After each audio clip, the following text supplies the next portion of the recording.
meeting is being recorded.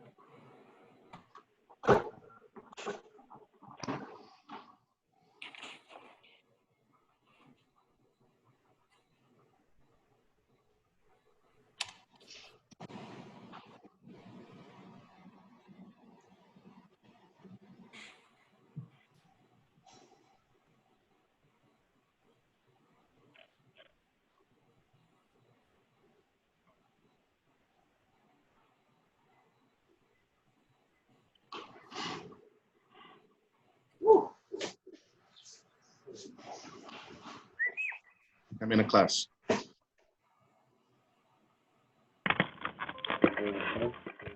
Maybe.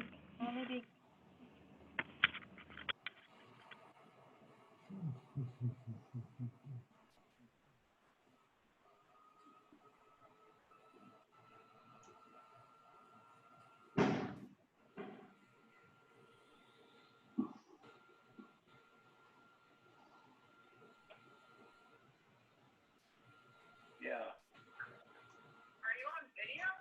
Oh, I'm not on video. I can't get on. Okay, so you're Japanese, all right?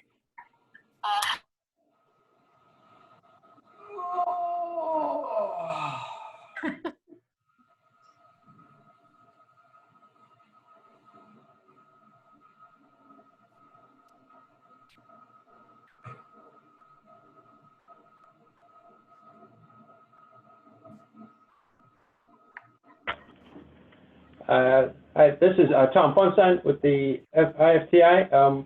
Just sit tight. We'll get started here in a few short moments.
Good afternoon, and welcome to, thanks for joining us here for a Google Classroom training, which is very timely and relevant. We have, this is Tom Funstein here with the IFTI. Kyle will be leading this two-day workshop on Google Classroom and some of the other ins and outs that are associated with the Google Suite. We had Kyle come out to Hanover probably right before the pandemic. So I don't know if it was right in early 2020. We had our staff, some of the RIS staff, as well as we had some guests from District Council 51 attend that session, and we were trying to look for other ways to leverage technology, in particular in form of communicating with the content outside of the LMS. Since at the time, our learning management system does not have a traditional discussion board, some of the other collaborative items that an LMS might have, and the new version will. But at the same time, we're also looking for ways to leverage our .edu and the Google Suite, and maybe I think as some of you received like a temporary .edu IFTI.edu account as well. So that happened, and then the training was good, and we were going to start using it in some places, you know, here and there, and then the pandemic hit, and we've been trying to get Kyle back here as well. I think we received I think maybe out of one of the regions they were looking, they might be using the Google Classroom as well to collaborate, maybe at a director's level, but we also thought we would investigate and see and just share with you, based on this workshop, some of the tools and the capabilities of the Google Classroom, so you can potentially use it as you go back into, in conjunction with our learning management system and the content that is housed in there as you guys move back into your traditional, as you move back into your training in the fall. So with that, you know, obviously the same, I think there were some already posts there, but the chat will be there. We have IFTI staff here that will be monitoring it as far as if there's questions or concerns. There's I think 30 some folks on it, so it's a large group. But with that said, I'm going to turn it over to Kyle. And again, Kyle, it's nice to virtually see you this time, but thanks again for coming back and offering your services for our instructors. Kyle? Thanks, Tom. Hi, everyone. Good afternoon. I hope everyone is doing well. I'm going to share my screen. And should be seeing the one presentation. Let's see here. And then if you have not, in the chat, I put the link. I'll put it one more time for people who came in. That is to our Pear Deck for today. And in the chat, if anyone could give me a heads up, you should be seeing something that says FEIOC. If anyone could type in the chat that they see it, just to make sure I'm on the right track, please go ahead. I'd appreciate that before we get started. Perfect. And then I have 13 people connected, but if you definitely check that link to get connected, you might have to add in your Google account. Otherwise, you can just follow along if you wish, but it does help if you click that link and join in. You might have to use your Google Chrome browser. I noticed that 14 people are connected, so we'll wait just a little bit longer in case people want to get in there.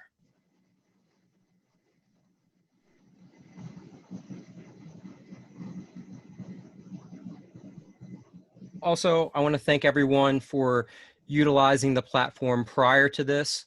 There's plenty of assignments that people completed. I really appreciate the pre-surveys that people filled out, along with completing some of the assignments so that you understand how Google Classroom works from a student's point of view and what kind of obstacles that you might have as a teacher, and that you're aware of it from a student's perspective. One of the assignments while we wait for people to get connected was I utilized a thing called Edpuzzle. Edpuzzle, what it does is it allows you to make sure that people are watching videos. Remember in high school, the greatest day ever was when your teacher, I might be dating myself here, is that when the teacher brought in the television cart and they put in the VHS, and then everyone got happy because it was just watching something you could probably goof around or read a book or something. But then the savvy teachers, they would bring in a worksheet for you to do while you were watching the video, so you had to pay attention. That was the same thing with Edpuzzle. Edpuzzle itself has some issues in terms of third-party apps, so that was a great way to experience that, because if you're using third-party things that you find to work with Google Classroom, you could have those issues. So we've got 25 people connected, and I am going to go ahead and begin. So this is Google Classroom for beginners. And that's right. If you couldn't open the Edpuzzle, it's got issues in terms of you have to consistently reconnect the Google Classroom. If the roster changes, it doesn't do it automatically. So that is one issue with Edpuzzle to understand if you ever want to use it, since everyone's experienced it. So I'm Kyle Gachalian. I'm from Baltimore, Maryland. I work for Baltimore City Public Schools, and I am Google Level 1, Level 2 certified educator, along with being a certified trainer and innovator. So if you have any questions after this webinar, feel free to contact me whenever you want, and I'll get back to you with your questions. So today, if you click that link, that is the parking lot for today's webinar. What you can do is that if you have a pressing question, you can go in here, you can leave, there's my contact information right here, and you can write your name, put your question, and I will answer that in a timely fashion after the webinar, and I will send emails to people letting them know that I answered their question. And that's really good in case you have something that's not pertinent that you don't need to know right away.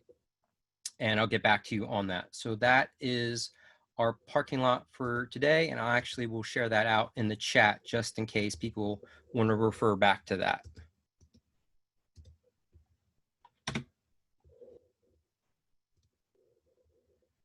So that's where you can ask your questions in addition to the chat.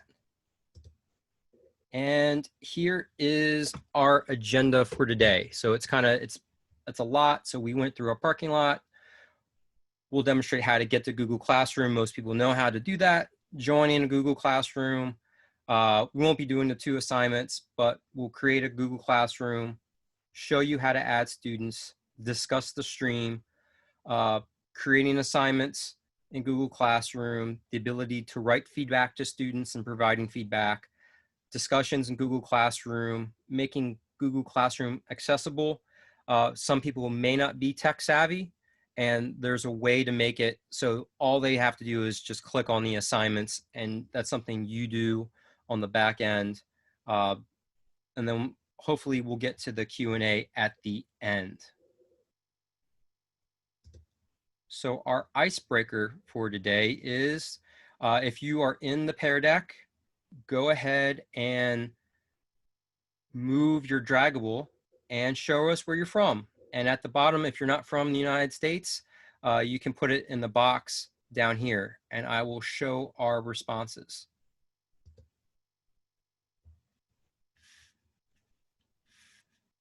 I see someone's from Colorado. My aunt and my cousins, I have one aunt and cousins that live there. I have a bunch of cousins that live in Missouri, and I was actually in Colorado a year ago to visit them, along with,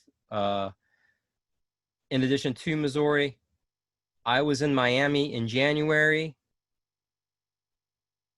I see someone's from Nevada. I have been to Las Vegas. We have people from the Northeast, from Pennsylvania, Rhode Island. We have one person outside of the US. I think I know who that is. And we've got folks from down south in Georgia. I have a cousin that lives, I think it's Ackworth, Georgia.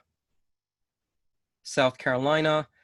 I went to South Carolina last summer. I'm lucky because I traveled. I hadn't gone anywhere for like a ton of, like maybe a decade or so. And then I did all my traveling last year, and I'm glad I did it compared to this year. And I went to Hilton Head, South Carolina to meet up with my friends. They work for the United States government overseas. And I went to Hilton Head, and I got nervous because I have 2 goddaughters, ages 7 and 4, and they left me in the ocean with them. And I'm like, why are you leaving me in the ocean with your kids? Because I would definitely not want anything to happen to them while they're in the ocean, and it's a big place, and having that responsibility is a little bit crazy, but I guess my friends were tired of their kids. one person from Hawaii. That is awesome. So we have lots of diversity. Everyone's from different places in the States. Thank you for completing that. And in your right-hand side, there is a video that you can watch. If you want to watch it, you can watch it. Otherwise, I'm going to show something. I'm going to show it live. It is sharing files in Google. This is a really big skill that you're going to have to know along with your students, because one of the biggest things with Google and online collaboration is creating shareable documents. And when you're adding files to your Google Classroom, you want to make sure that they are open for your students. So you can watch or you can follow along with me as I show it fairly quickly. If I go to Google Docs right here, I'll create a blank document. And I'll have docs.new. Oops, I'll just name it something else, example. Perfect. So as you're creating your assignments or you're adding files, you always want to have this share icon available. So if you have students within, you can have them within your domain, but what I noticed, what we worked through was that a lot of people they had their domains shared out to like personal Gmails, all of these different domains. So the best thing to do would be to change the link to the get copy and then change it to anyone with the link. That means that anyone with the link, they can go ahead and that's available across the web, and they can be a viewer, commenter, or editor. And then you can change that. Otherwise, what's going to happen is that you'll have multiple issues with this, and when that happens, all haywire will break loose, and then you have people requesting access. So it's easier to, when you're making up assignments, to make that link shareable. In addition, if you watch the video with Drive, what you can do is you can create a folder. And then if you create a new folder, you can change the sharing permissions there. Let's make this bigger.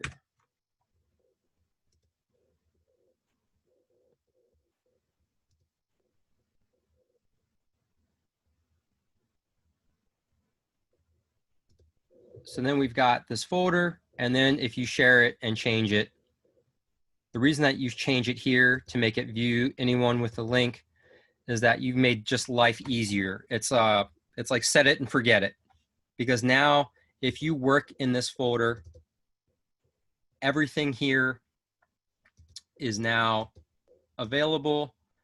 Anything you can create will inherit. It's going to have these same sharing permissions. So creating a folder for each classroom outside of, and I'll explain this later, creating a separate folder just for your classes in your Drive is a really good way to organize yourself and not have any of these sharing issues that can occur when you're sharing documents in the cloud.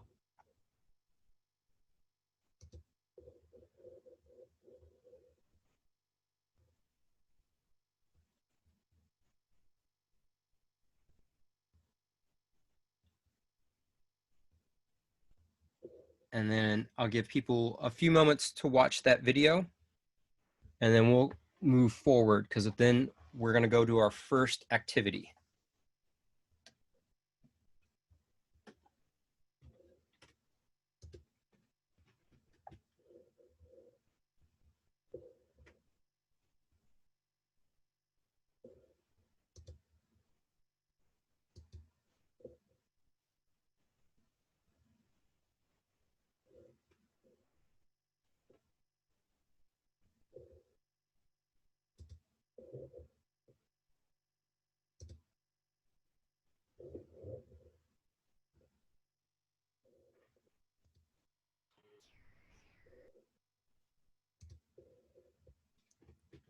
If we're all ready to go, if you want me to wait, type that in the chat, but I'm going to go ahead with our first activity. The video on the computer does not play. Interesting. Does anyone else have that issue?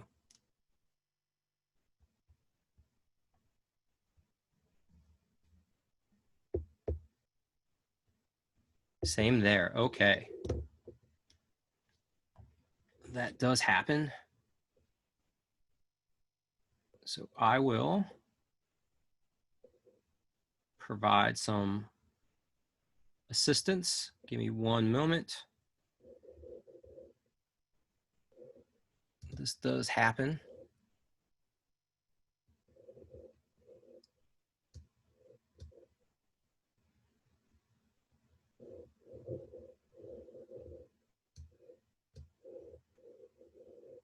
So we will watch those together. I will provide next. Give me one moment here.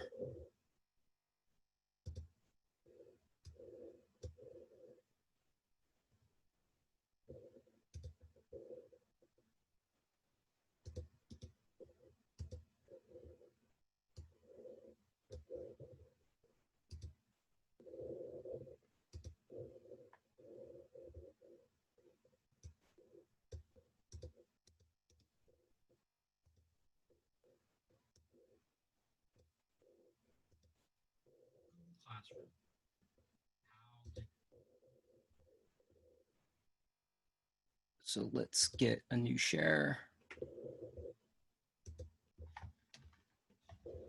And bear with me one moment.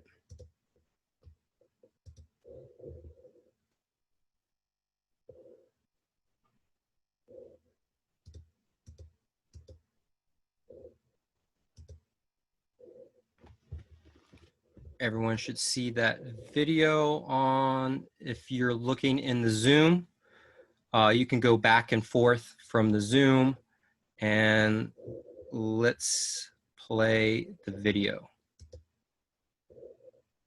To share documents. Select the share button in any Google Doc. You can add people and groups through typing their email addresses.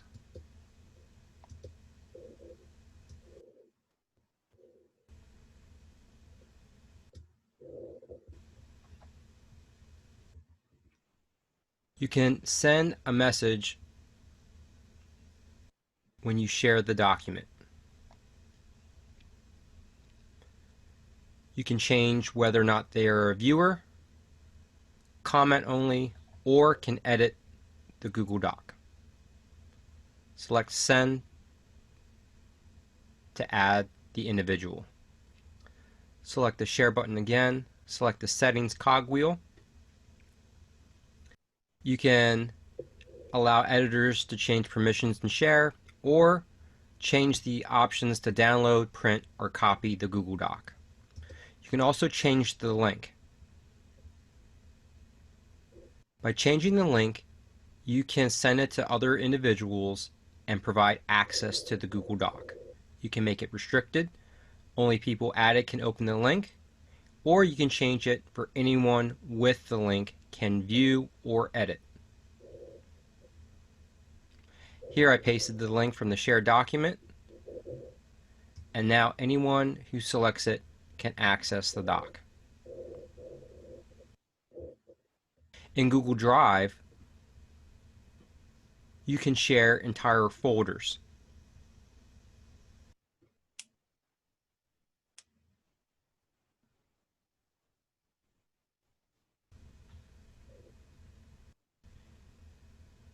Here you can change it to anyone with the link, and the permission is updated. Now, when you open the folder,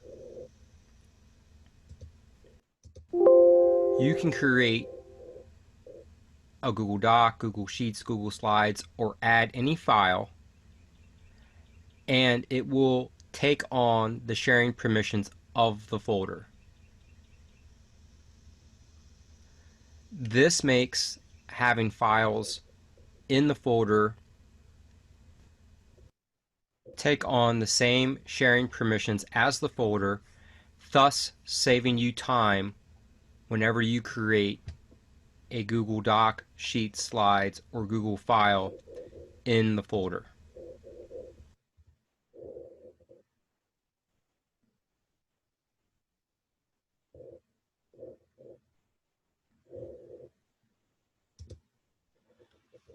So that is the video on how to share a Google Doc. So what our first activity is going to be is you're going to create a Google Doc. You can create one by just clicking the link right here. Then you can name the Google Doc, select share, share it with this email address, select make sure I'm a viewer, and then click send. So we are going through these steps in order to be able to kind of get a feeling for sharing docs and experiencing those sharing settings as a crucial skill.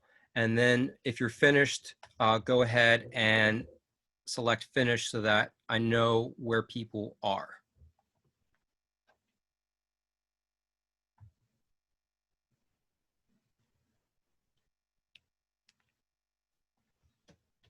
Then I will monitor my email to make sure that some people are able to share out a Google Doc as an example.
People are sharing their docs. Awesome. Thank you very much. And this is definitely the top skill to understand in terms of interacting with Google.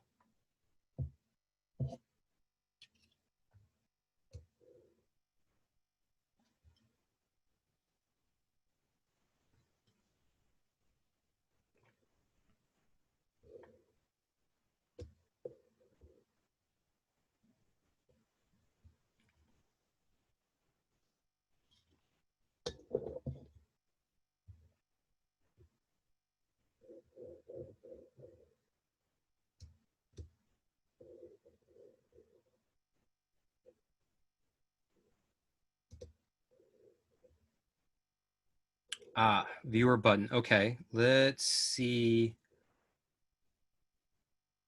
real quick.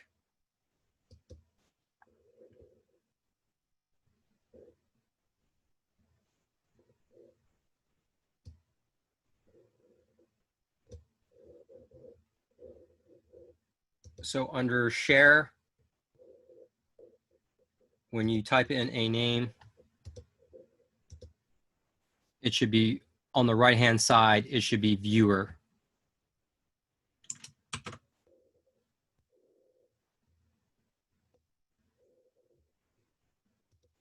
And I'll paste that into the chat.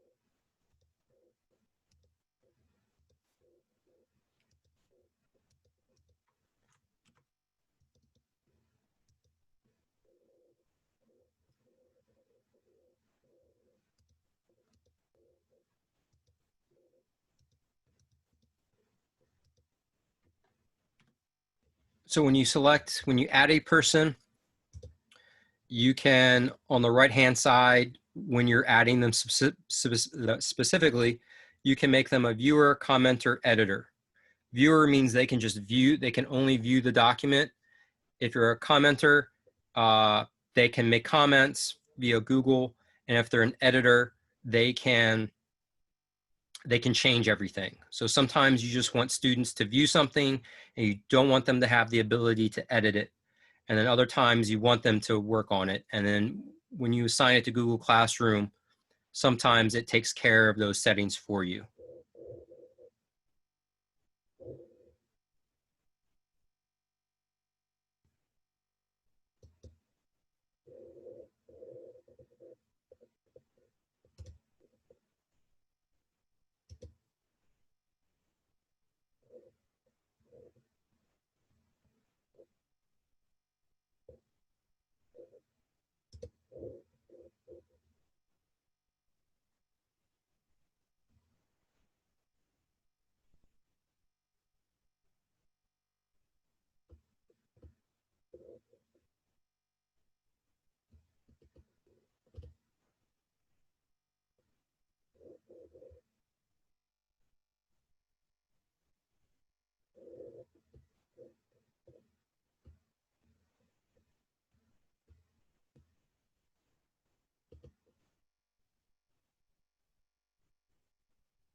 So I'm getting a lot of docs being shared. That is a skill to know. It's not super critical. And for the sake of time, we are going to move on. But great job for everyone who managed that. That is something that's definitely going to be required of you and students. And it's just it's a learning curve. And once it's done, it's super easy. And lately, they just changed the sharing permissions on how to share things with Google to make it easier. So a lot of people might have not noticed that in the past few months. So now we're going to explain how to get to Google Classroom. Everyone was able to join the class. did a great job, so we know how to navigate there. And the one essential thing about Google Classroom is that when whatever domain that you're using, if you're using the temporary domain today that you received, is that when you first sign into Google Classroom, is that you select I'm a teacher. You select I'm a teacher because that allows you to create classrooms. And this is the make it or break it step. Because if you do not choose I'm a teacher, you will not be able to create classes. And then what will happen is you will have to have your administrator go ahead and they will have to reset you.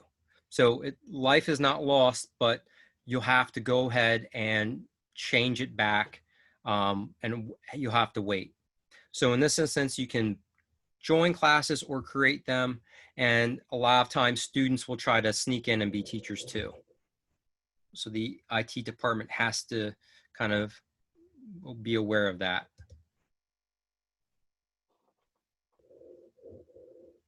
So here's a video on having that first time going to Google Classroom. I will share that in the chat for people who can't access the videos and give a few moments to watch. It's a fairly short clip.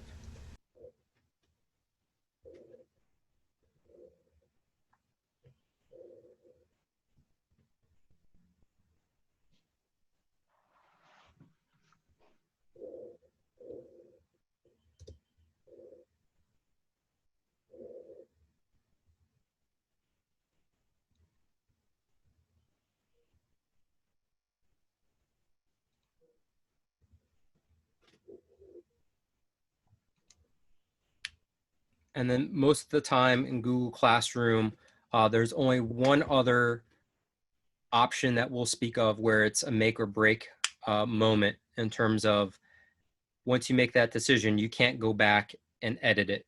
Otherwise, Google itself and online applications are very forgiving if you have to go and make a change after you've done it. So here's a quick activity in our Pear Deck. Circle which role you will pick when you first enter Google Classroom. Hopefully everyone gets this correct and gets this a slam dunk. I know that sometimes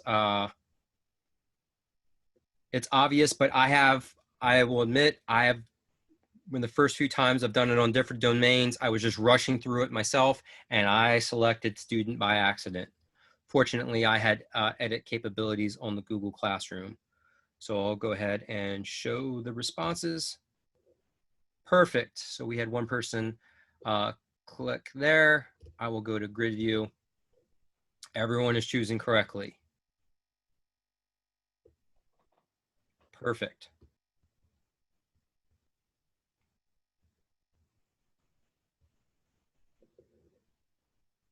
Very nice job. And this is the draw feature, which is good because then I can see that everyone's making that same one. I know that this is super easy, but whenever you're in a training, there's always one person who like definitely needs that assistance in terms of making sure, because there's always people that aren't tech savvy, and there are people who will speed through this thing and then quickly choose the student with the baseball cap on.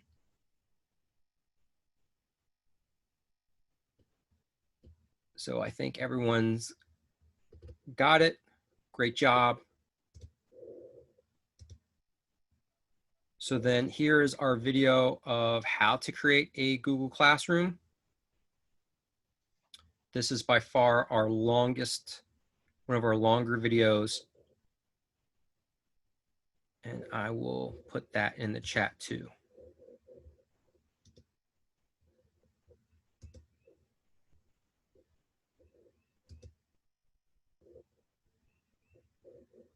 Actually, it's not long at all. It's just 1 minute and 13 seconds.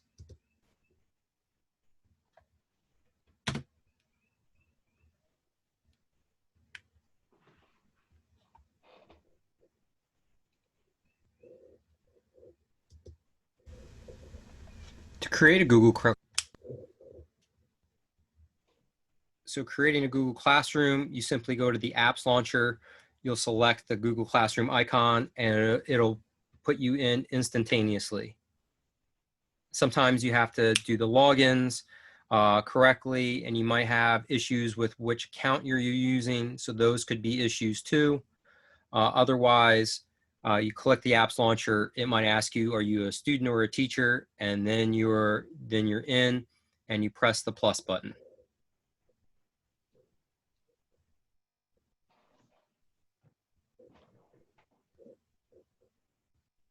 So quickly, we'll go over this because this is an important step before we get moving. So I'll go right here.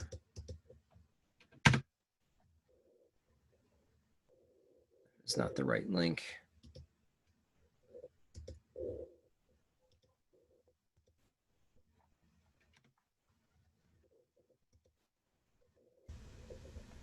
To create a Google Classroom, select the plus icon.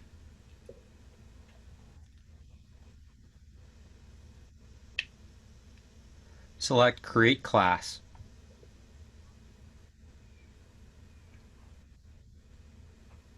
Name the class.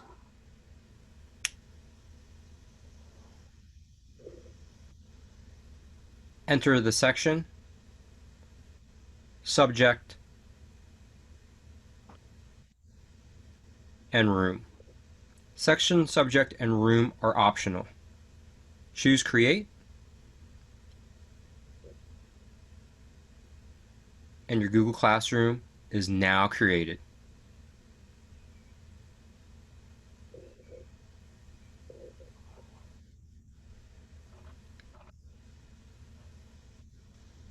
You can select a theme,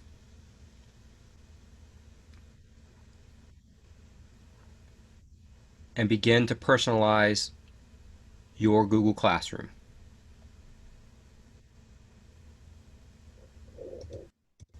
So fairly intuitive at first, and we will, if you want to, you can create a Bitmoji virtual classroom header. There's different ways to make personalize your Google Classroom to make it more welcoming for your students if you wish.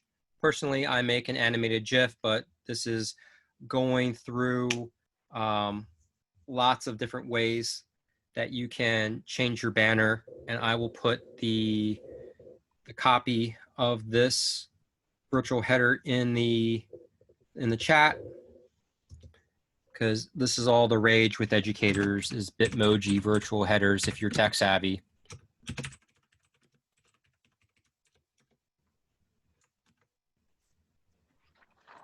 And then I will actually open it up.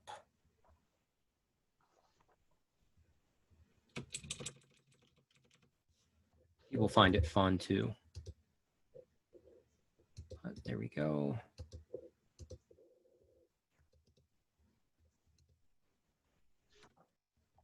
There's a copy of it right there in case you wanted to do it. But this one is, the video is long and time consuming, so we'll probably skip this one. This is just for your reference, and you will receive this specific version of the Pear Deck so that you can go through it. And I will copy the link for the banner customization, because you will be creating your own classroom, and then you can play around with that if you get ahead.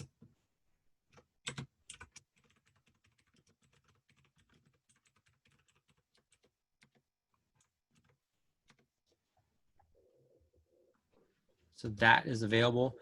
So now what we're going to do right now is you're going to go to classroom.google.com and create a sample classroom. If you have issues, go ahead, ask for help in the chat, and we will get you moving.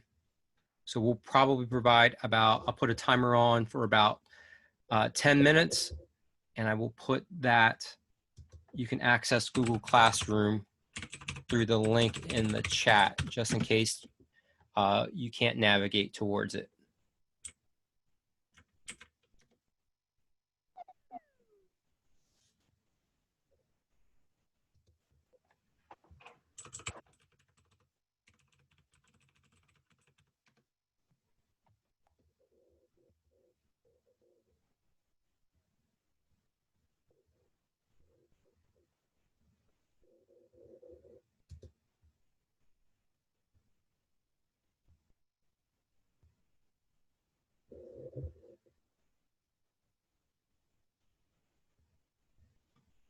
And then when you're finished, you can, if you want to invite me to your class just to make sure that you've got it up and running and you want to know that it's working, absolutely. Go ahead and invite me if you wish. That's always also a good idea, is that once you're done the seminar, the webinar, is that some people will feel like they're drinking from a fire hose and they need to go back and revisit everything.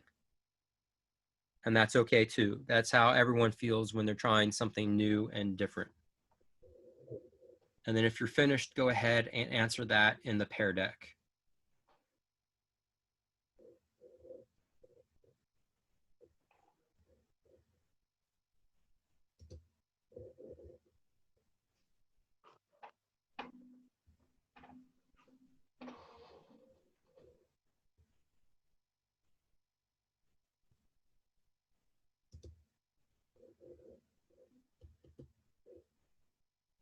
Ah, very good. And then if you can't invite me in your domain, that does tend to happen because that's based on your G Suite domain, and that is IT settings. So that can happen. Just to make sure you're aware of that. Make sure that the domain has to match.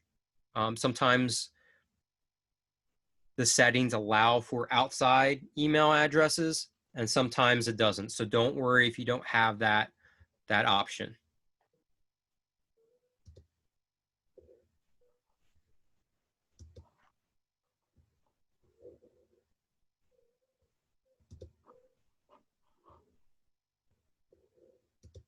That is okay if it won't let me.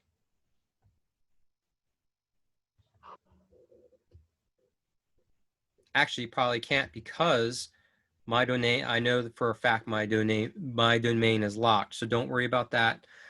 Just make sure you're able to go in, you're a teacher, and you can create a classroom.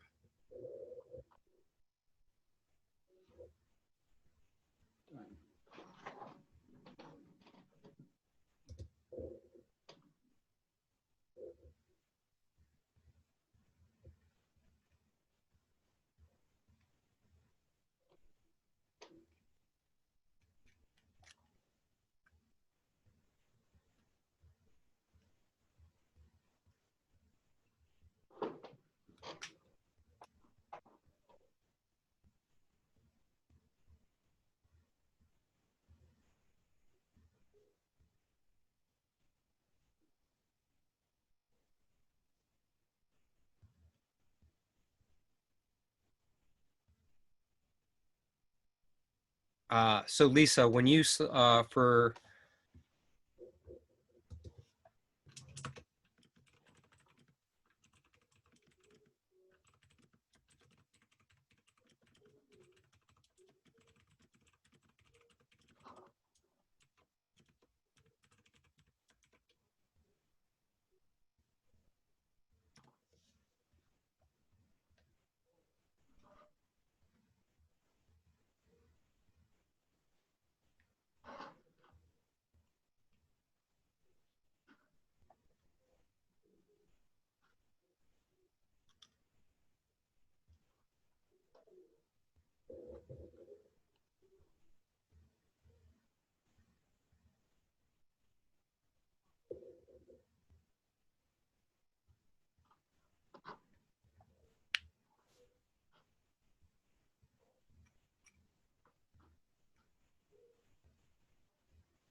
interesting.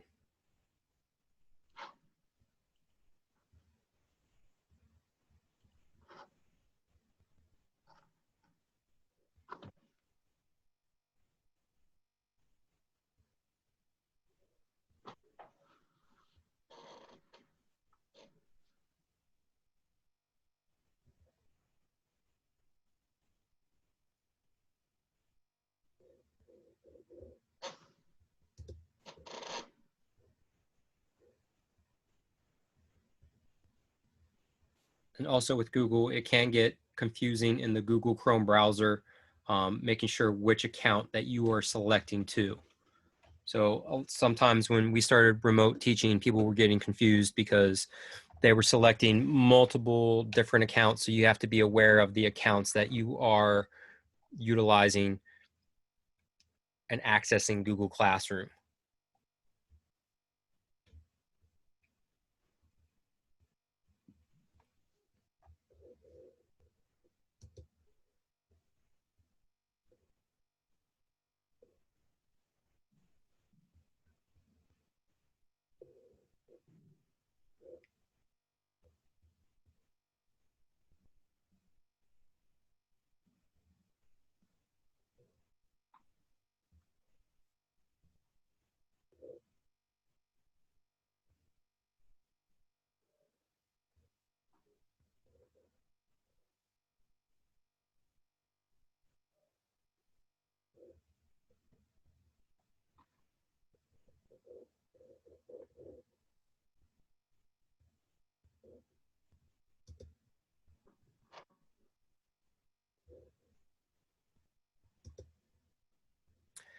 That is correct. If you do have a personal Gmail account, you can create a classroom in Google.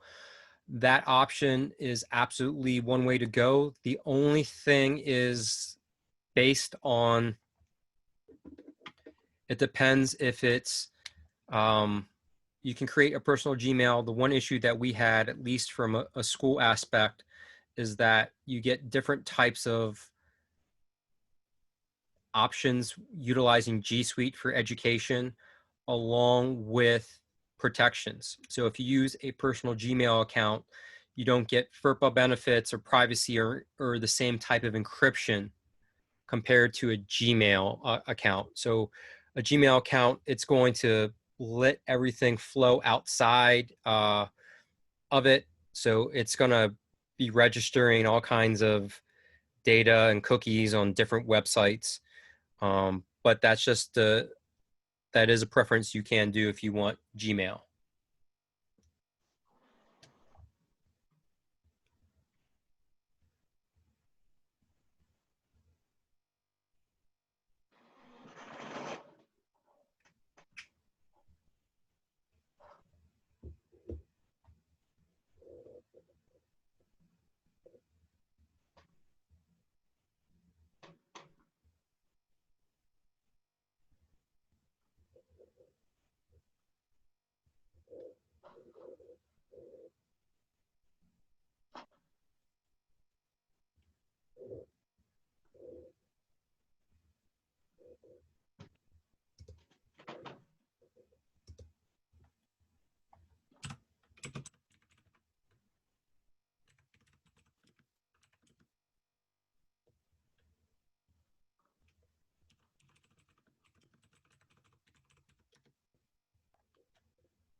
That's correct. If it's asking for a class code, that means you are you were trying to join a classroom. You should see a plus sign that says create.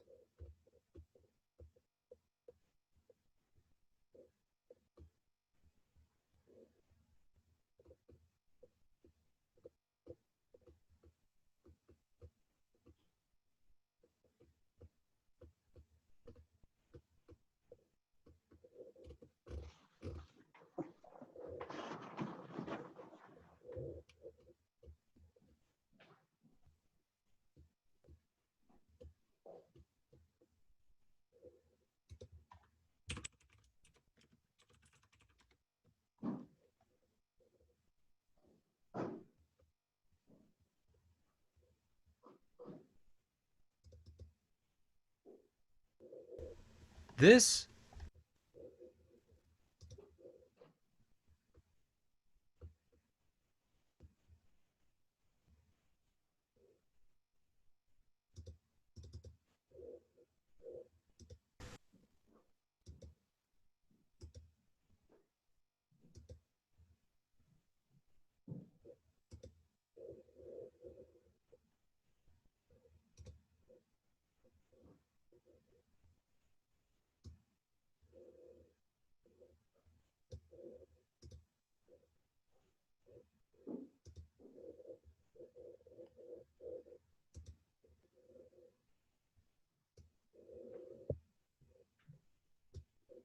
also to help out, if you need further assistance, here's a more in-depth video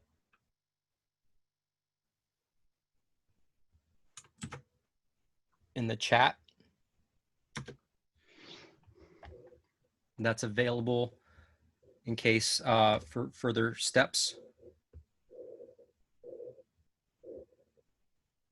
as people figure it out. Once this is probably the biggest step for most people, is just figuring out where things are, and then once it's done, it's super easy.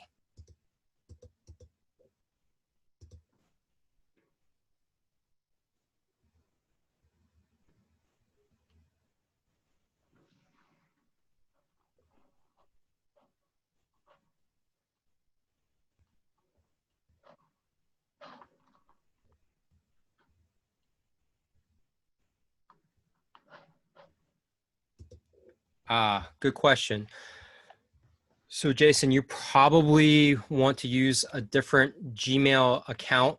See if you can try a different account and then go through Google Classroom with that way. And then let's get some more fact finding.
So it seems a majority of us have been able to create a Google Classroom.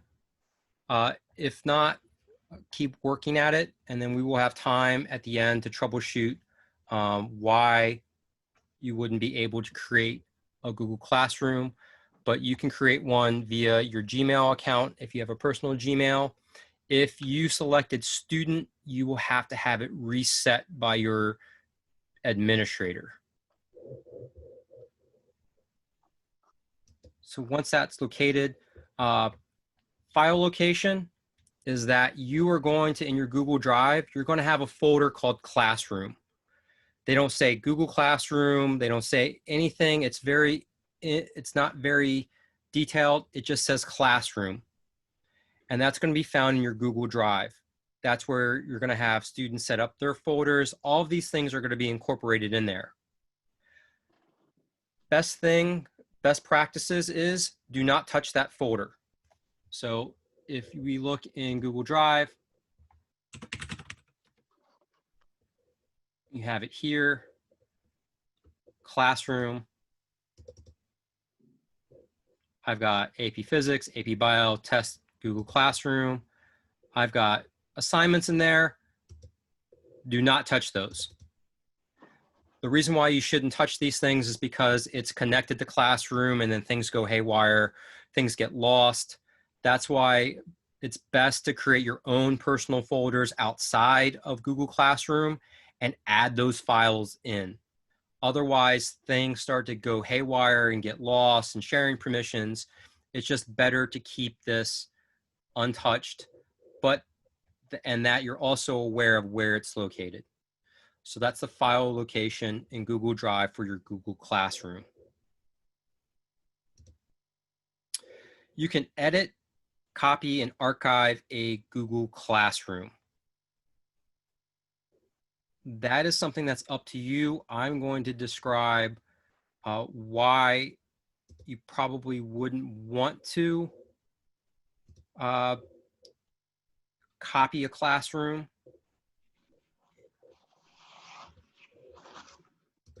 And then we will watch the video quickly.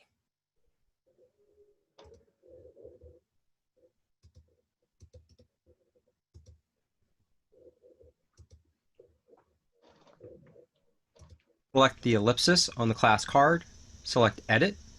You can change the name, section, subject, or room number of a Google Classroom. You can also archive a class or copy it.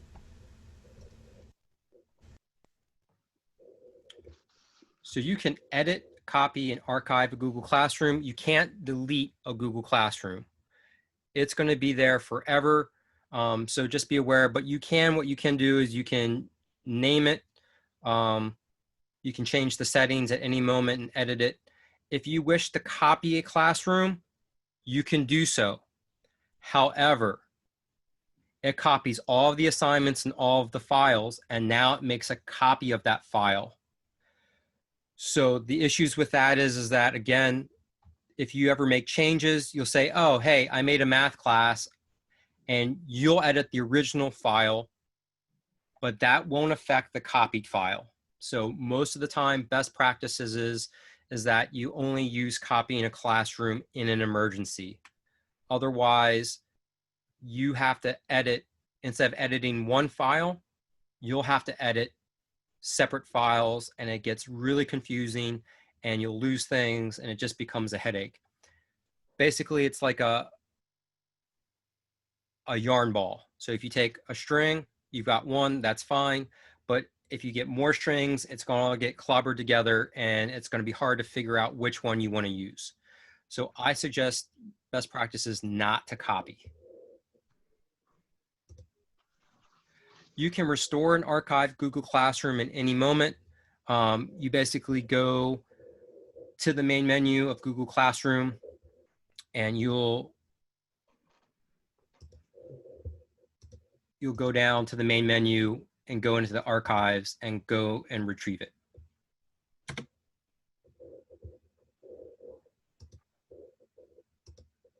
To access archive classes, select the 3 horizontal menu bars, scroll all the way down to archived classes. These are the classes that you archived or your teachers archived.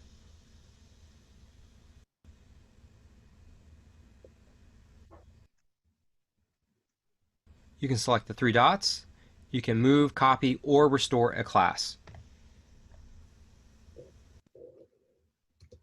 So restoring an archived Google Classroom, super easy.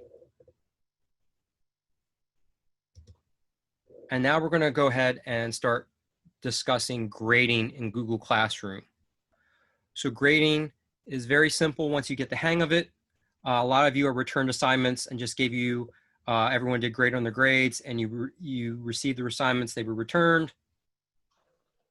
Setting up grading is that you have two options. You can do total points or weighted category. So if you think back to some classes, they might have, you know, they might give you a total of 100 points in the semester or quarter or whatnot, and then you have to get 90 points total to get to that 100. Or you might have it weighted. I might make quizzes worth 10%. You might have tests worth 25%. You might have classwork weighted higher up, so that what you do is that the lesser assignments, the students can practice and it doesn't impact their grade as much as the exams or the higher assignments. So an example would be quizzes 10%, midterm 20%, final 20%, a term paper 20%, and a classwork further on. So you go in Google Classroom, you go to the big, they have so many setting icons, but for an individual classroom, you go to that cog wheel in your Google Classroom, and then you'll set up your grading.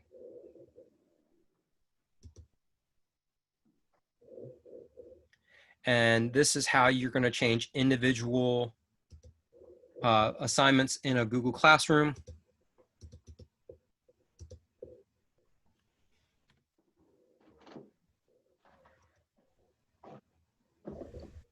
In Classroom, select the settings icon.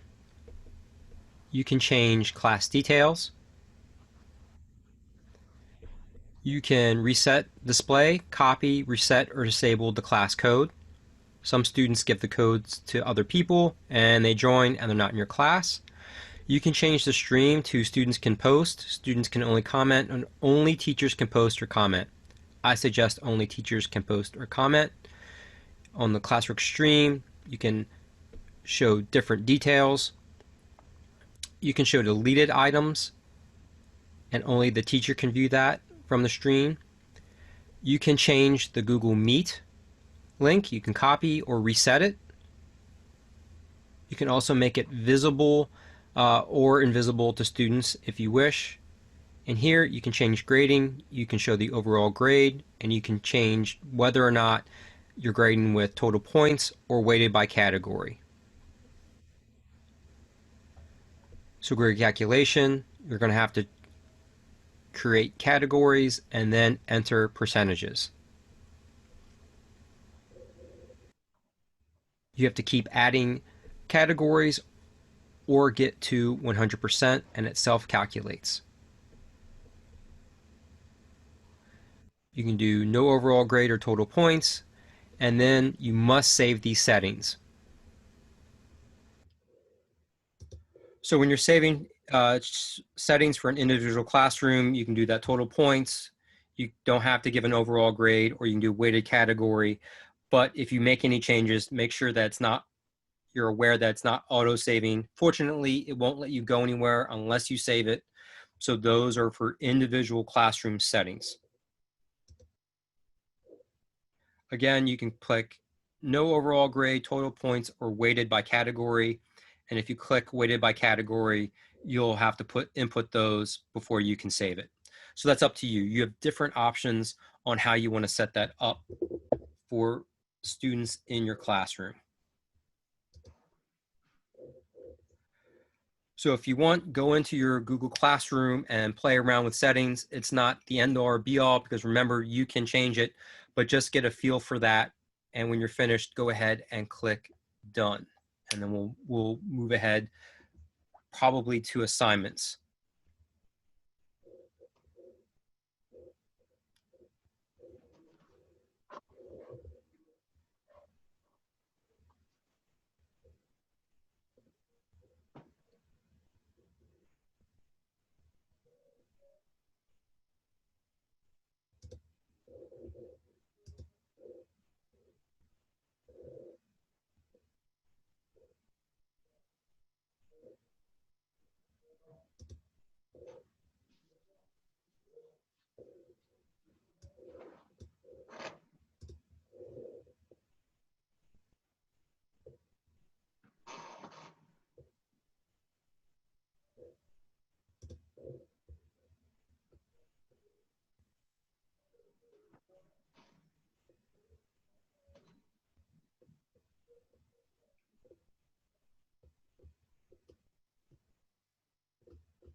So we seem to have a lot of people finished around with their grading settings to their preferences. It's pretty quick, and you can base it. You'll probably get a better feel for it when you actually go through a whole entire class and you're grading things for individuals. Next is classroom notifications. So as you use Google Classroom, you're going to have your email address connected to this. And then for those who've used it prior, you know that your email, your Gmail is going to blow up. So if you have the app on your phone, or if you have an iPad or Android tablet and they have an app, Google Classroom app for that, you can change the preferences, and it's on the main menu. So let's take a look at that.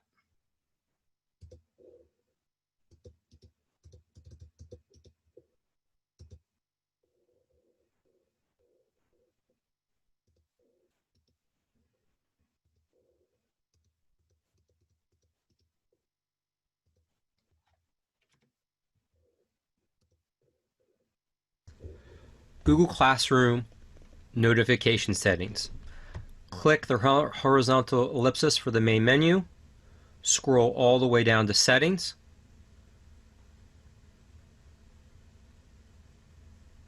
Then you can change your notifications. You can turn off email notifications. You can turn off notifications for comments and then classes that you teach. And then you can change class notifications.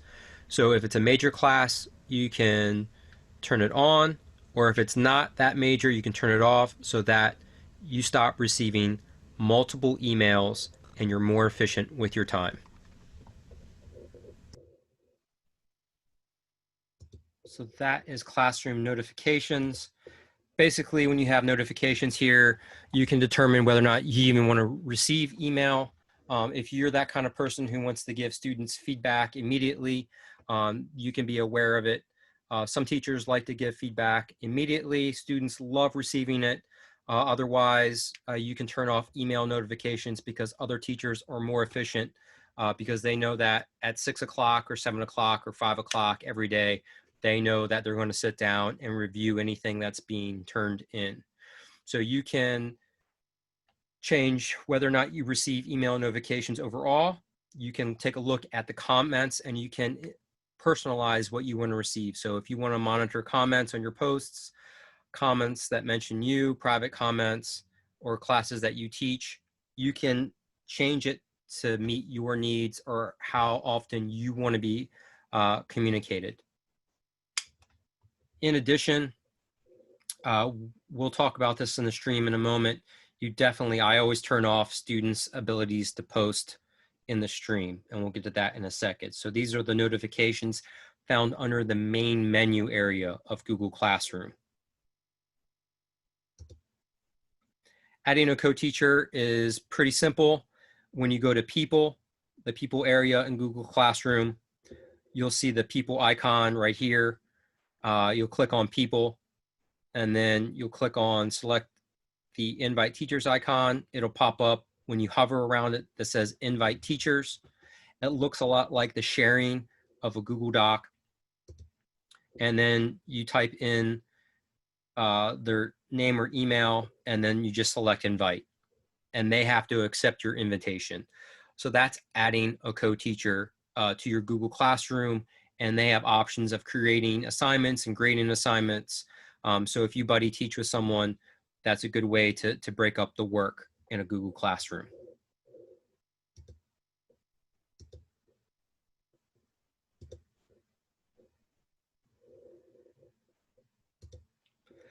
Adding students is the same way. It can be, you can invite via email, or there's another technique where what you can do is we can add students using Google Sheets, and we'll watch the video on how to do that.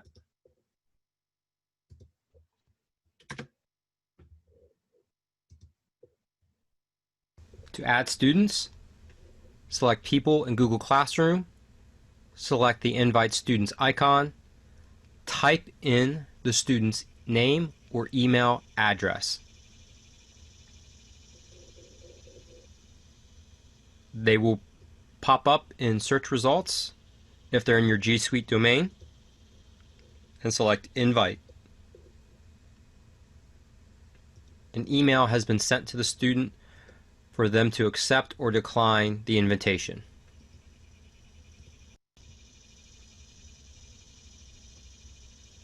To make adding students more efficient, create a Google spreadsheet. Sometimes your IT department will provide you with a spreadsheet of students in the class. Name the spreadsheet.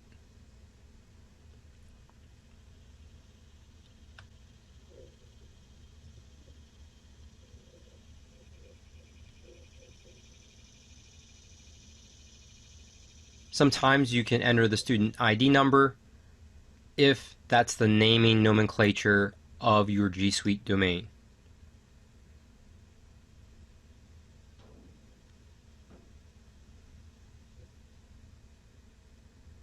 Then you can put the domain in which the email addresses are created for the G Suite domain.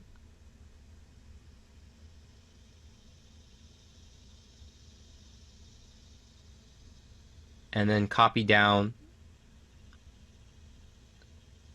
that email address into the column. Then if you add a formula, you'll automatically create that student's email address.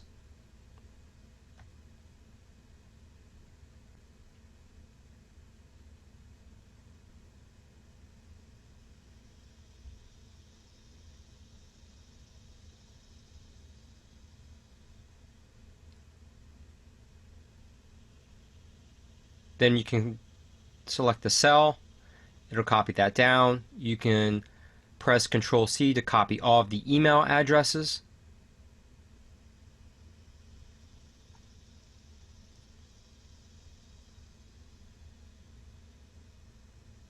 Then you can invite students.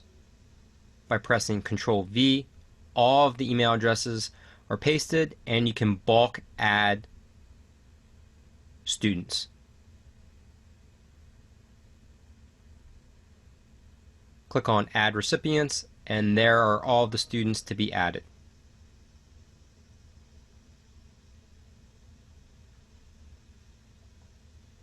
Here you can see they've all been invited.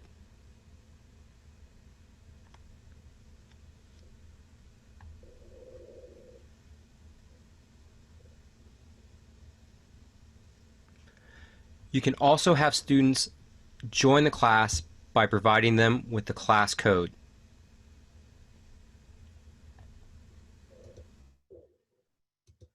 So you can add via email address, class code, or you can do a bulk email, and that takes a little bit of learning Google Spreadsheets.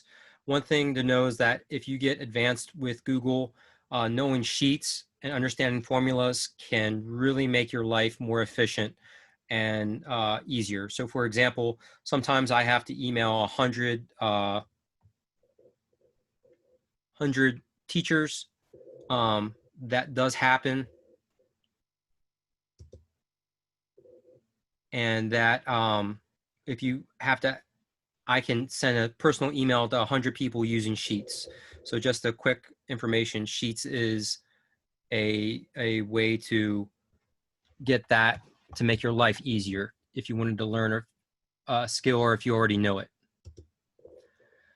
So when a student is invited, they have to accept the invitation to the classroom. So either they get a class code or they will get a invitation via their email. So they can, if a student wants to get out of it on their own, they can, and you can monitor it the whole time. So when you're in Google Classroom under people, you'll be able to see whether or not someone has accepted it, and then you can kind of personally reach out and indicate to them whether or not, hey, I haven't heard from you, I need to join this.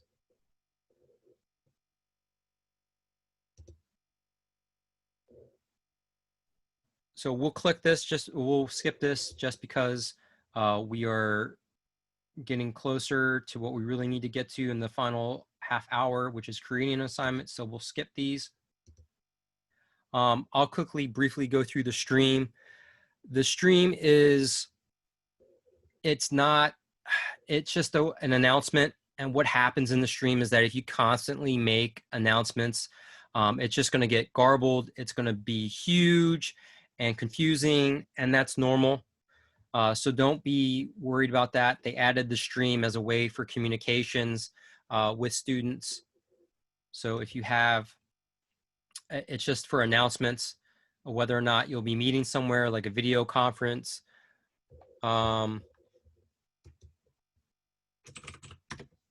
Also in the chat, can anyone else hear me? Okay, just making sure that people can hear. Someone said they couldn't. So in the stream, it's just for announcements. You're just making messages, and it's something that you'll just have to play with and learn. It's pretty intuitive and easy, but yes, you'll get a million things going on here, and it kind of gets confusing. That's what a lot of feedback people have been getting. So you just share something with your class, you can post an announcement, you can add materials to, and you can select all students or a few students. So you can add resources as an announcement, as kind of a hub thing. Again, it just becomes, if you overuse it, people are just going to get lost. So you can post, schedule, or save it based on how organized you are when you're making those announcements.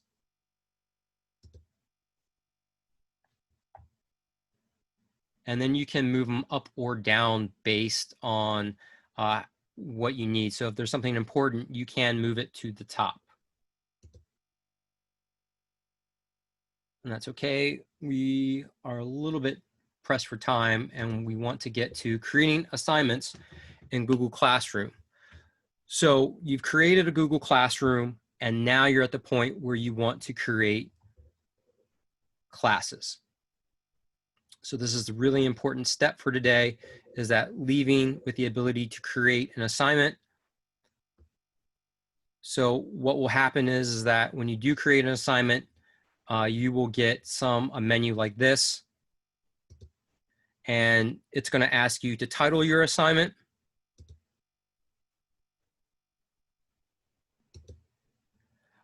You can provide instructions. That's optional. I usually give instructions just to support some students who might need more clarity. You can add attachments, which we'll get to in a moment. There's a create button. The create button, what it is used for is that you can create a Google Doc, slide, sheet, anything, a Google productivity app on the fly. I suggest not creating from the fly unless you are pressed for time and you have to do something quickly.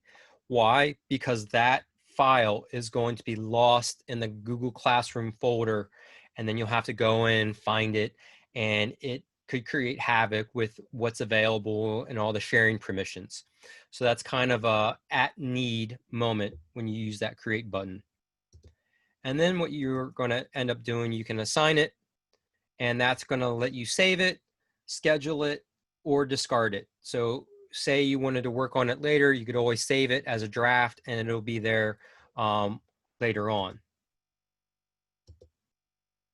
And then you can, if you're savvy enough, if you have the same classroom, if you have different sections, you can make one assignment and assign it to different classrooms.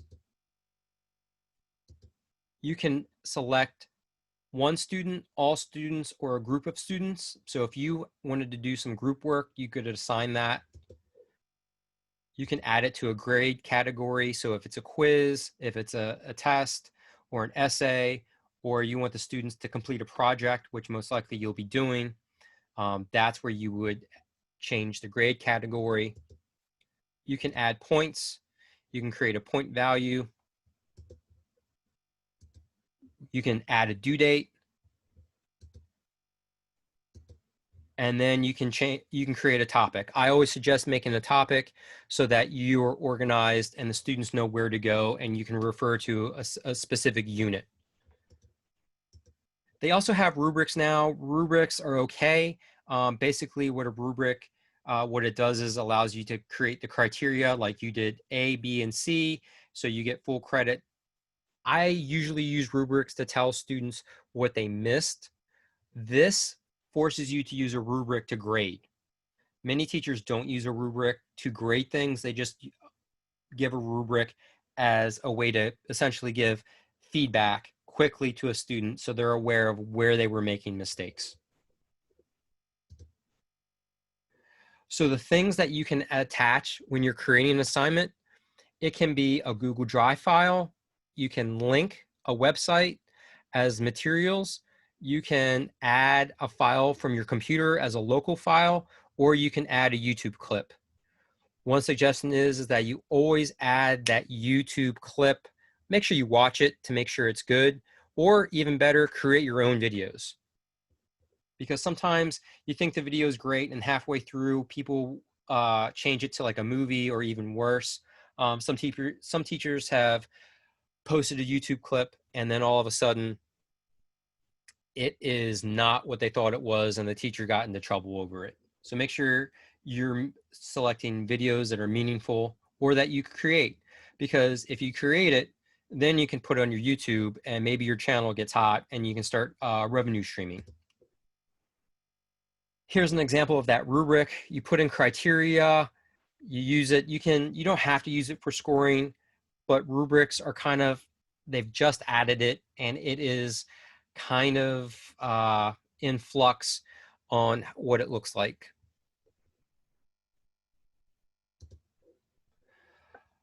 One thing in Google Classroom is that when you make an assignment via Google Doc or however you're sharing something, students can view a file, they can edit the file, which means they are editing the same file.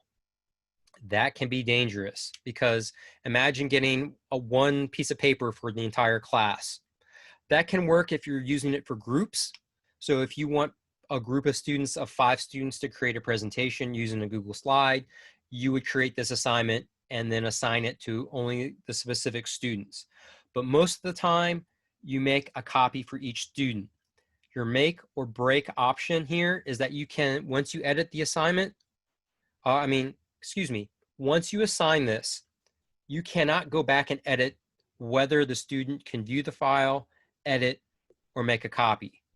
So if you say, oh, I wanted each student to have their own copy, you cannot go back and change that. So this is one step, just like choosing whether or not you're a student or a teacher, is where this is make or break. So this right here is you want to make a copy for each student, or whatever setting you choose, this is it. Before you assign it, make sure that this is what you want. So editing assignments in Google Classroom, they're pretty easy, except for changing whether or not the students receive a copy.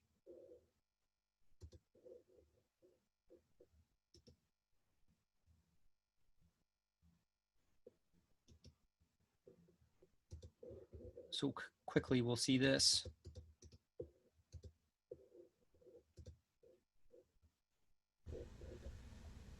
Editing an assignment.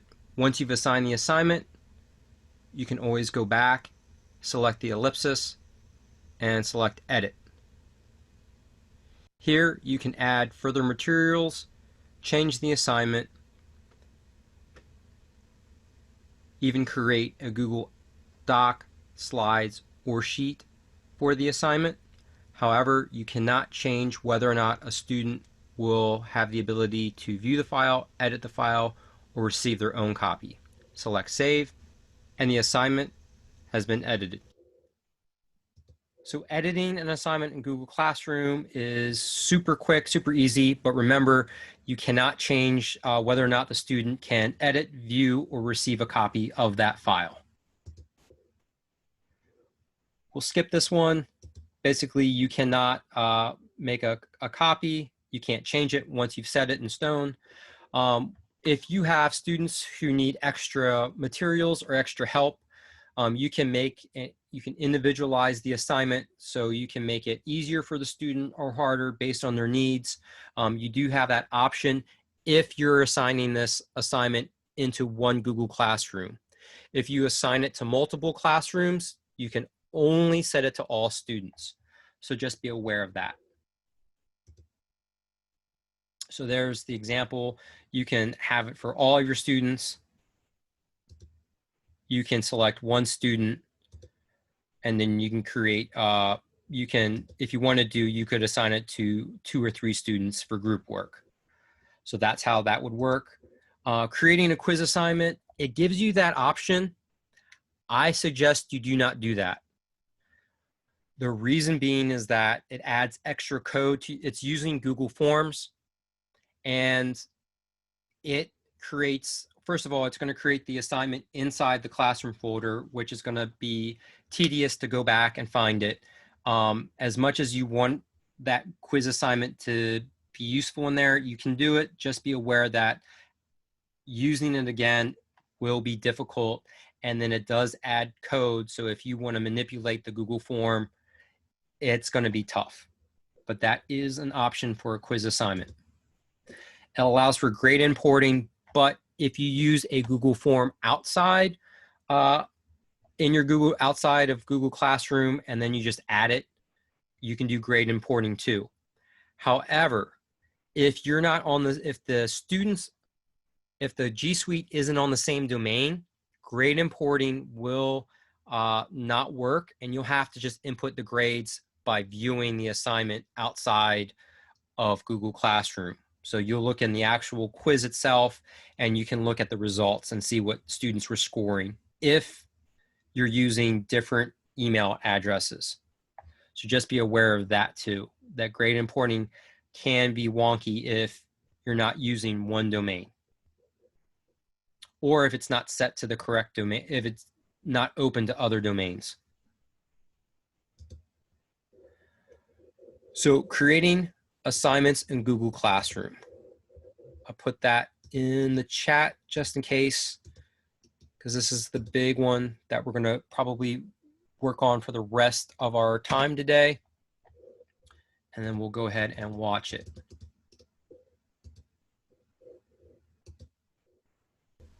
This is Google Classroom creating an assignment. Select the apps launcher. Go to Google Classroom. Select the class you wish to make an assignment for.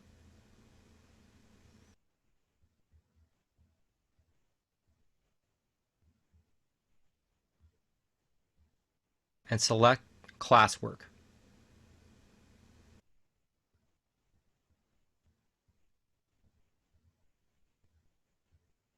Click on the Create button.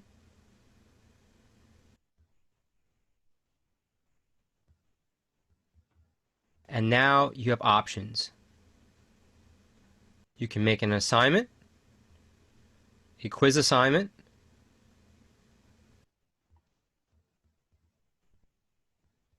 a question assignment, post only material, reuse post, or create a topic. In this example, we will select assignment.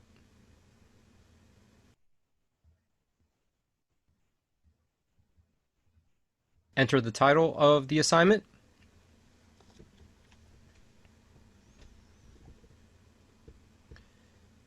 I'll use a biology example here.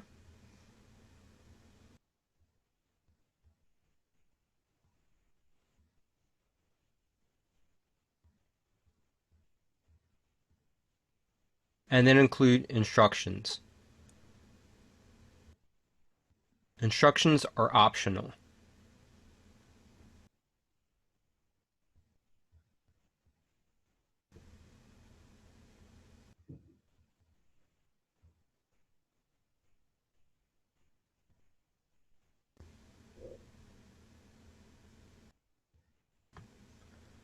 By selecting the Add button, you can add files to the assignment from Google Drive, a link from a website, a local file from the computer, or a YouTube video clip.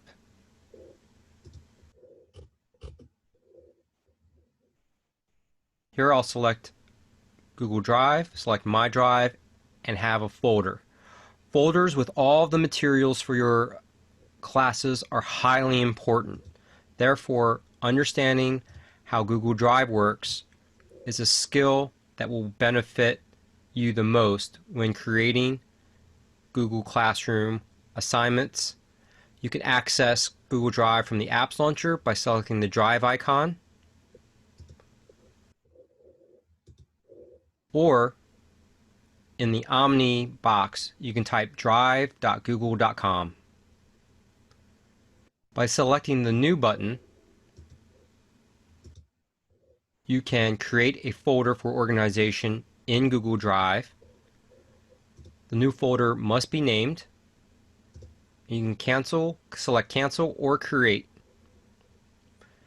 You can upload files to Google Drive from your local computer. Or if you have a folder of files you wish to upload, you can upload all of those files through a folder.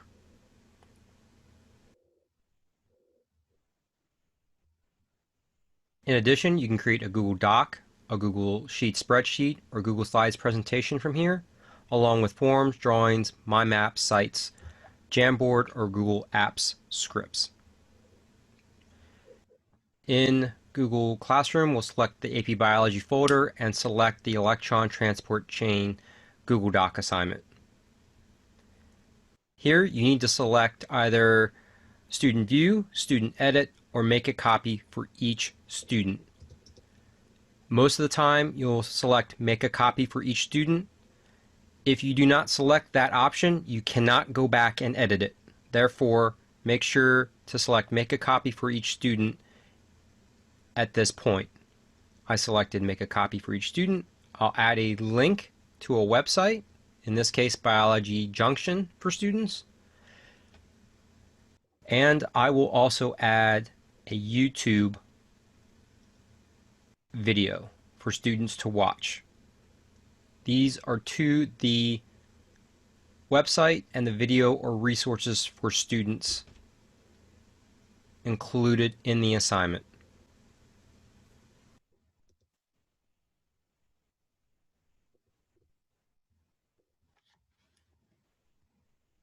I'll click Add, and here are all the materials for the assignment. If you wish, you could create a doc, slides, sheets, drawings, or forms from this option. I suggest not to do so because if you want to reuse it, you'll be searching everywhere in your Google Drive for this, and it's not readily accessible. Here you can select points. Here you can select to assign this to multiple classes if you wish. If you select just a single class though, you can assign this to all students, an individual student, or a group of students. You can select the due date for when the assignment is due. You can also create a topic. Topics are great to organize work for yourself and for students.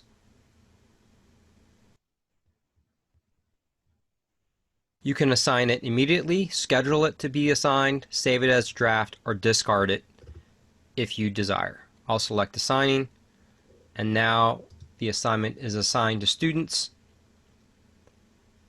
And when you select it, you can see all the materials available along with the instructions, when it was posted, and when it is due.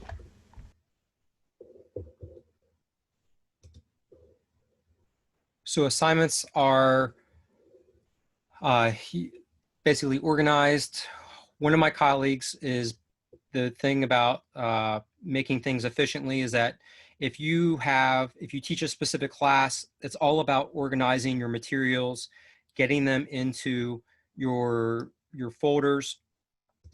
And when you have them in your folders, he can create Google Classrooms for the semester within an hour because he's organized, he's got everything created, and he's got them based in folders with the right sharing permissions, and away he goes. So he can create an Algebra 1 course in high school within half an hour because of his organization and knowledge of Google Drive. So Google Drive is something to understand and get to know and make it easy on you, because then creating assignments in Google Classroom would be super rapid. You've got your stuff set up, and then all you have to do is set it and forget it. If you create video lessons, you have those lectures there too, and then you're basically just facilitating, and you're focusing mostly on giving feedback and evaluating your students, which is really the secret part of setting up Google Classroom, is providing them that feedback and making your life more efficient so that you can focus on them instead of having to create lessons and assignments. So our final activity for today is creating an assignment in your Google Classroom. So if you've done so, select finished. Otherwise, start kind of playing around and getting used to it. It doesn't have to be perfect. I see a lot of people went ahead and started creating their own assignments. That is awesome if you ever created them before. Otherwise, go ahead and work on it, and then we will have only a few more things to discuss and what you can do. And then yes, you will have those videos available along with this. I can set this to student paced mode so that people can go back and forth and review things on their own if they wish.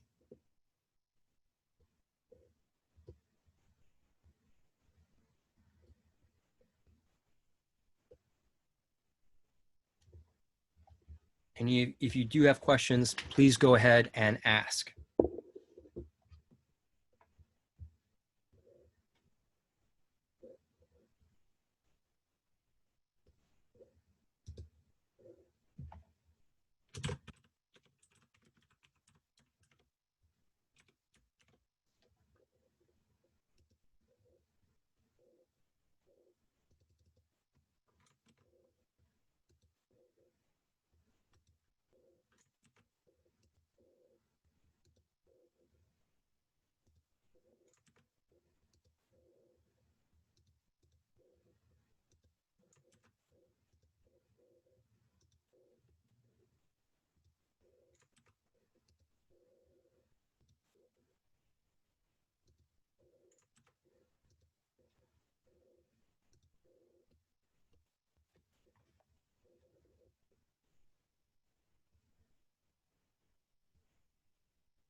And we'll give about 4 minutes for people to test their ability to create an assignment in Google Classroom.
So we'll go ahead and move on because we could get to the Q&A, or I'd like to.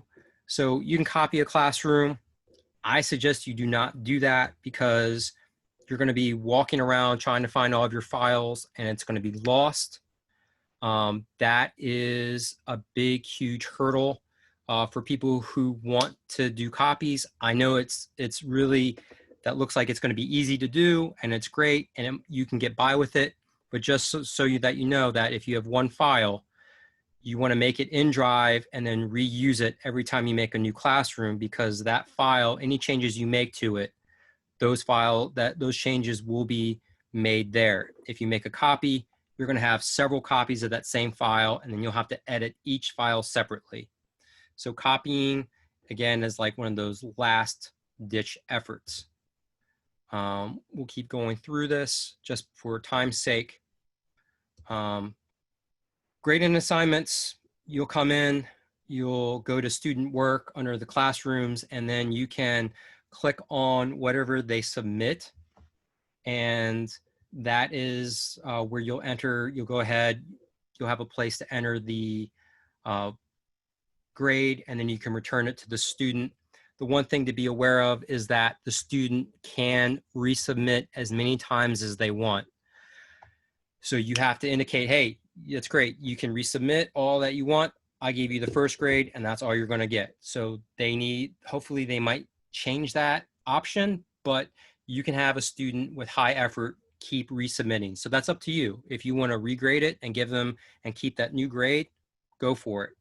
From Classroom, you can email students about submitted their assignments, they unsubmitted it, and email specific students. You can do that from the people area in Google Classroom.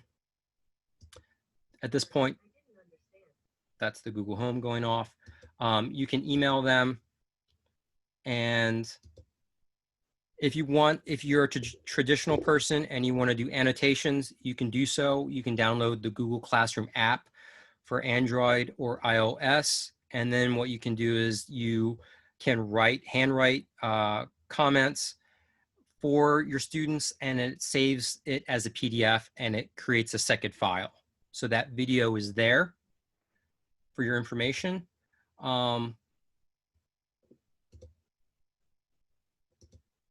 There's a video on how to do that if you prefer handwriting and you just don't want to type back feedback.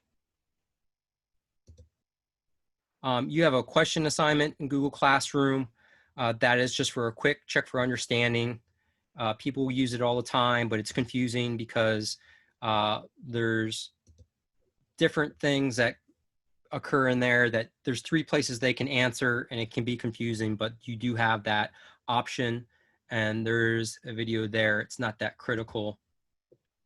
With classwork, you can copy the link to that classwork and you could create a Google Doc, a Google Slides, or Google Spreadsheet and provide that to someone who may not be tech savvy. So all they have to do is check a Google Doc or Google Slide or Google Sheet. And I have a video on how to do that so that if the person just can't find the assignments, they don't have to they don't have to go to a million places to find their assignments navigating in Google Classroom. So that is an extra moment.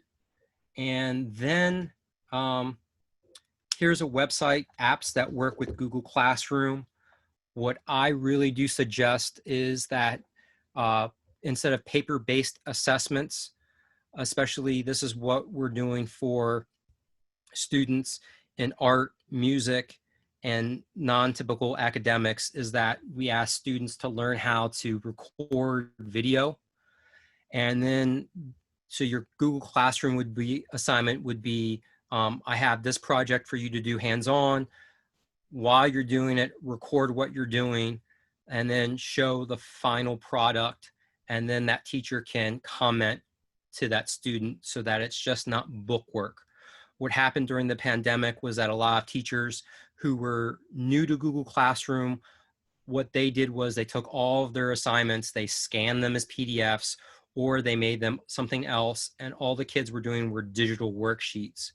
Whereas with the ability for Google Classroom is that what you can do is you can have the students use their phone, they can use a tablet, they can use a video, some kind of way to record their things, get it onto the computer, and then submit that as an assignment.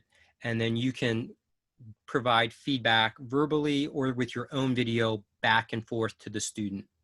So that's would be after you've gotten used to the initial usage of Google Classroom, you can kick it up a notch and you can make it less typical classroom type of work.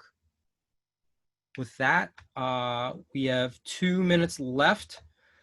If there's any questions, I'll stay, I can stay on as long as possible. So if you have questions that you want to go over, or if you want me to go over any kind of specific step, please do.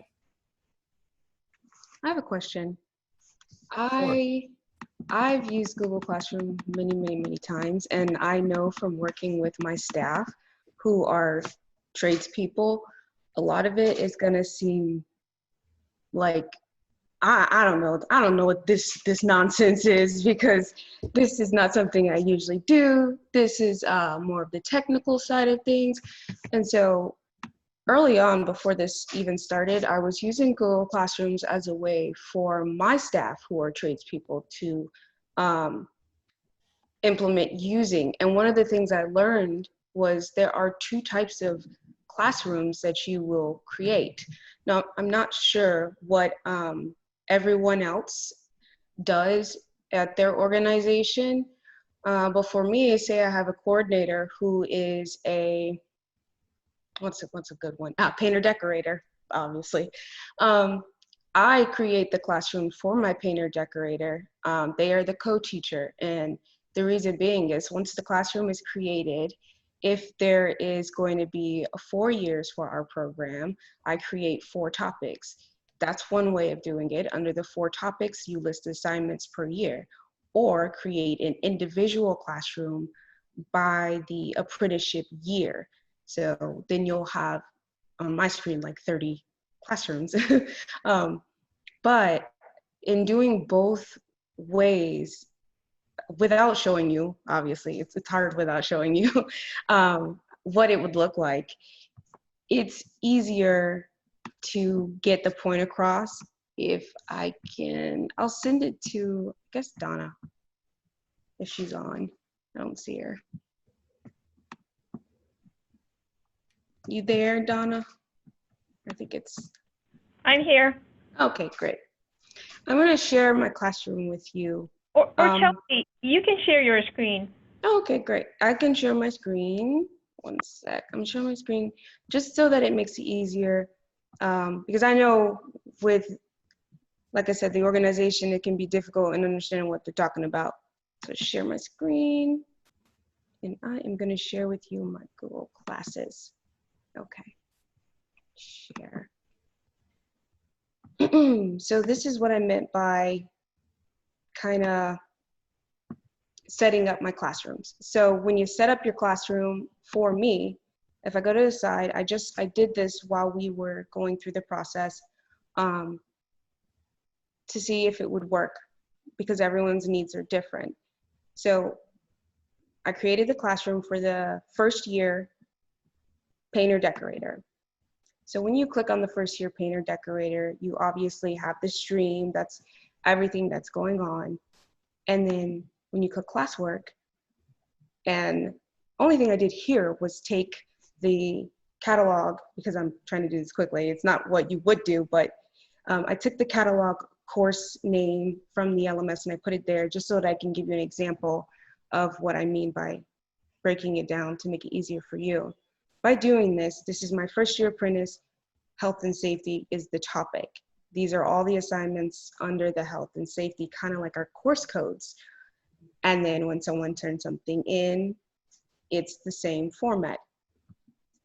The same for going down to the introduction, core. So it was kind of giving me an idea of what I can do as a secondary to help the coordinators in breaking down their topics. Turn your topics into the catalogs that we use in the LMS. That's one way of doing it. The other way and if I'm going too fast, you just let me know, was I created something for my coordinators, which is the coordinators portion. And what that did was I broke my topics down, telling them how to get started, telling them what each topic, how to create a topic. If you would prefer to see it as well. But I will say this, it took me a day to learn how to use Google Classrooms. I'm not gonna say that I'm a genius, I've just used Google products most of my life. And it was much easier for me to learn. That being said, when you go into a topic, you'll go down, you'll submit it, here's a rubric. Rubrics for us are important because usually we use them during the hands-on portion. So unlike a traditional school where you'll have like okay, you get an A, okay, you get a B, we utilize a rubric. And what I did was show my coordinators how they would utilize the rubrics that we already have, how they would break it down. Demonstrates some knowledge level of understanding rubrics. I use that as a template, but that was just to tell my coordinators, hey, you can put it in however you like. And obviously the top part, this is a test rubric. This is where you put the information for the criteria for the assignment, or you can turn it into that grade. So it's the same and different than a traditional education in the classroom would be if you know how to make it work for you. So obviously creating a classroom when you don't know how to use Google Classrooms, or if it just seems really confusing, I'm more than happy to assist you. But this is how I structured the class details to make it easier as well. This is for the coordinators, what it's for, the section, we're the training department, the class is online, and the subject. I actually chose apprenticeship versus the trade. And that is because I also have STAR classes listed in here as well. But yeah, if you wanted to know how to make them, or yeah, welding for basics for beginner, that's from YouTube, threw that in there. One thing I did was add myself, my personal Gmail account, to see what the student would see, just to see if it would be usable. And under my people, there I am. So under my stream, I actually do see comments from myself because I wanted to see how every aspect of it works so that I could be able to assist anyone who had questions about how to make it usable for their trade. Luckily, I do have all the trades listed here too.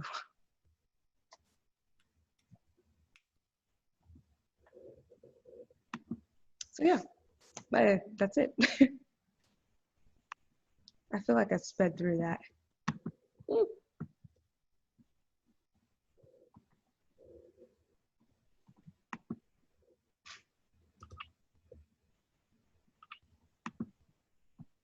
Thanks, Chelsea, for sharing that. You're welcome. Does anybody have any questions for Kyle? Anything that we went over today?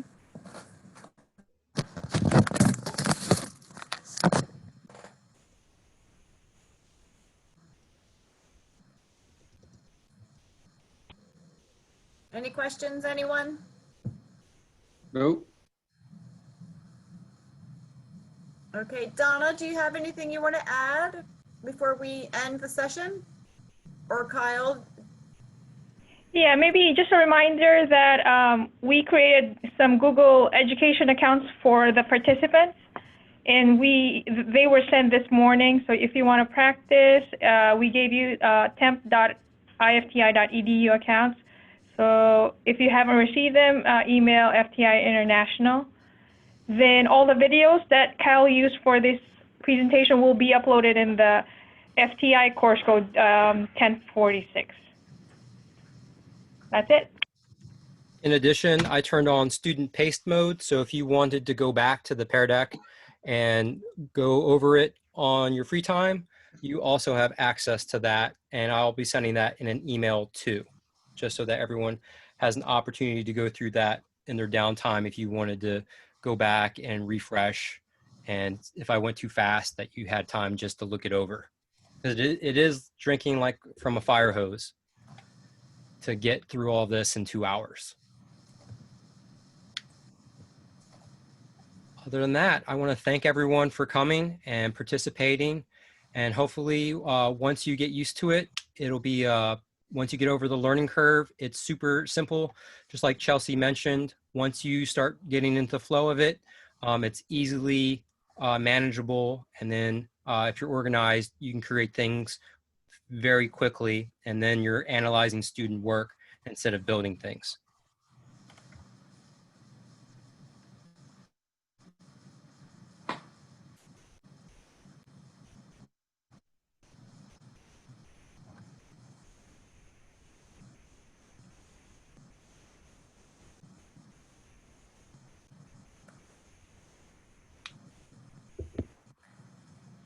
Okay, well, with that, I think if there are no questions, we will end our session today.